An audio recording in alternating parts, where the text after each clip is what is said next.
대한제국 시기 고종 황제는 과연 일본으로부터 돈을 받고 호화로운 삶을 누렸을까요? 오늘날까지도 논란이 끊이지 않는 이 질문에 대해 역사적 사실과 다양한 자료를 바탕으로 객관적으로 접근해 보겠습니다. 1905년 을사늑약 이후 대한제국은 일본의 외교적 간섭을 받게 됩니다. 이 시기 고종 황제는 대한제국의 독립을 지키기 위해 노력했지만 현실적인 어려움에 직면해야 했습니다. 일각에서는 고종 황제가 일본으로부터 막대한 자금을 지원받아 사치스러운 생활을 했다는 주장을 제기합니다. 이러한 주장의 근거는 무엇일까요? 가장 흔하게 제시되는 근거는 고종 황제의 생활과 관련된 기록들입니다. 그는 궁궐 안에서 서양식 문물을 즐기고 고급 식자재를 사용했으며 막대한 규모의 예산을 개인적인 용도로 사용했다는 것입니다. 1904년 2월 23일 이토 히로부미가 고종을 아련했다. 실록에는 황제가 2등 방문을 접견했다고 딱 한 줄 적혀있다. 그런데 이날 접견식에 배석했던 영접위원장 민영화는 그달 31일 영국 공사관을 방문해 공사조던에게 이토 방문에 대해 설명을 했다. 이토 대사는 황제에게 천화 선물이라며 30만 엔을 줬다. 경부선 철도에 고종이 가진 지분을 보장하고 경의선 지분 또한 보장한다고 확약했다. 이토 후자금 같은 방식으로 50만 엔을 궁중 참석자에게 나눠주고 이번 방문 관계자들에게도 귀중품을 선물했다. 영국 외무성 자료 1904년 3월 31일 조던 공사가 랜스다운 외무장관에게 보낸 편지입니다. 30억에는 현 시세로 375억 원이다. 하지만 이러한 주장은 몇 가지 짚고 넘어가야 할 부분이 있습니다. 먼저 고종 황제가 사용한 예산의 출처와 규모에 대한 정확한 분석이 필요합니다. 당시 궁궐 예산은 여러 경로를 통해 조달되었으며 일본의 자금 지원 또한 그중 하나였습니다. 그러나 일본이 제공한 자금이 고종 황제의 사치스러운 생활만을 위해 사용되었다고 단정하기는 어렵습니다. 궁궐 유지, 외교 활동, 그리고 대한제국 정부 운영 등 다양한 목적에 사용되었을 가능성을 고려해야 합니다. 또한 고종 황제의 생활 방식에 대한 묘사 역시 당시 시대적 배경과 정치적 상황을 고려하여 판단해야 합니다. 서양 문물의 유입과 궁궐 생활의 변화는 단순한 사치로만 치부하기 어렵습니다. 외세의 위협 속에서 국가의 위상을 유지하고 개혁을 추진하기 위한 일환이었을 수도 있습니다. 물론 고종 황제의 사적인 소비가 과도했다는 비판은 여전히 유효하지만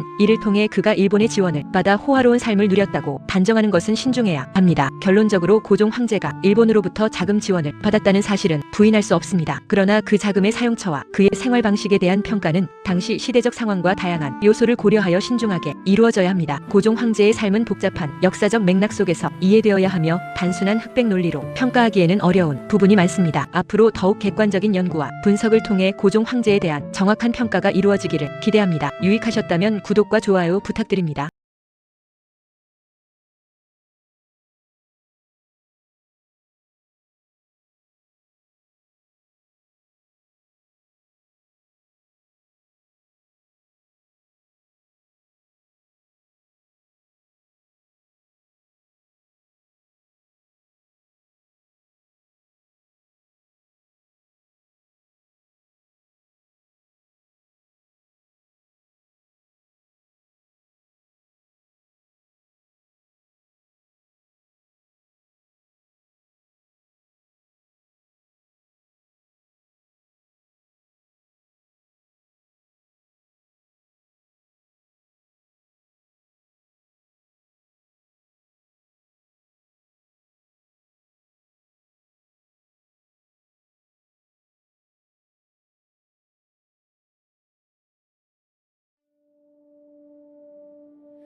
대한제국 마지막 황제 순종은 사실 친일파였을까요? 나라가 망한 뒤에도 매년 엄청난 돈을 일본에게 받으며 궁궐에서 호화롭게 살았다는 충격적인 기록이 있습니다. 하지만 이는 안락한 삶이 아닌 일제가 만들어낸 가장 비극적인 감옥이었습니다. 그의 삶 뒤에 숨겨진 진짜 진실은 도입 비운의 시작, 대한제국의 두 번째이자 마지막 황제 순종 이첩. 그의 삶은 조선 왕조 500년 역사가 끝나는 비극적인 시대를 그대로 관통합니다. 1874년 순종은 고종과 명성황후 민씨 사이에서 태어났습니다. 왕실의 적통으로 태어난 그의 앞날은 밝아야 했지만 그의 어린 시절은 불안과 공포 그 자체였습니다. 가장 큰 그늘은 어머니 명성황후였습니다. 1895년 순종이 20세가 되던 해 궁궐 깊숙이 들어온 일본군에 의해 어머니는 시해당하는 참혹한 사건을 겪습니다. 이 엄청난 충격은 순종의 삶 전체를 뒤흔들어 놓았습니다. 황제 즉위 고독과 굴욕. 어머니를 잃은 후 순종은 황태자로서 정치적 격변의 한복판에 섭니다. 1907년 아버지 고종 황제가 헤이그 특사 사건을 빌미로 일본에 의해 강제로 퇴위당합니다. 슬픔과 굴욕 속에 순종은 33세의 나이로 대한제국의 황제 자리에 오르게 됩니다. 이것이 바로 융희 황제입니다. 하지만 황제의 권력은 그림자처럼 희미했습니다. 이미 대한제국의 주권은 일본의 손에 넘어가 넘어간 상태였기 때문이죠. 순종의 재위 기간은 고작 3년이었습니다. 그 3년은 조선 왕실의 마지막 존엄이 짓밟히는 고통의 시간이었습니다. 3. 국권 피탈과 경제적 통제. 1910년 경술국치로 나라가 사라지자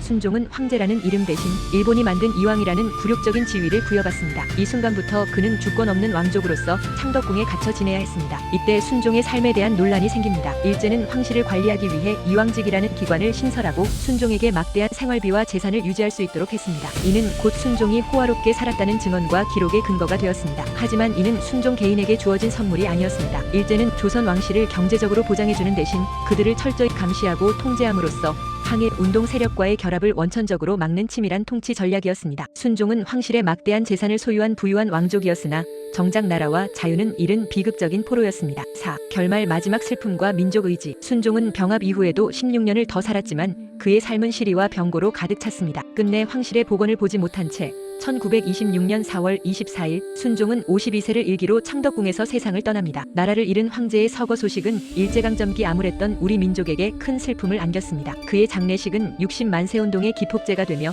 오히려 민족의 독립의지를 일깨우는 계기가 됩니다. 순종의 생애는 잃어버린 대한제국의 흥망성쇠를 그대로 보여주는 비극적인 거울입니다. 그의 이야기는 우리가 잊지 말아야 할 역사의 교훈으로 남아있습니다. 유익하셨다면 구독과 좋아요 부탁드립니다.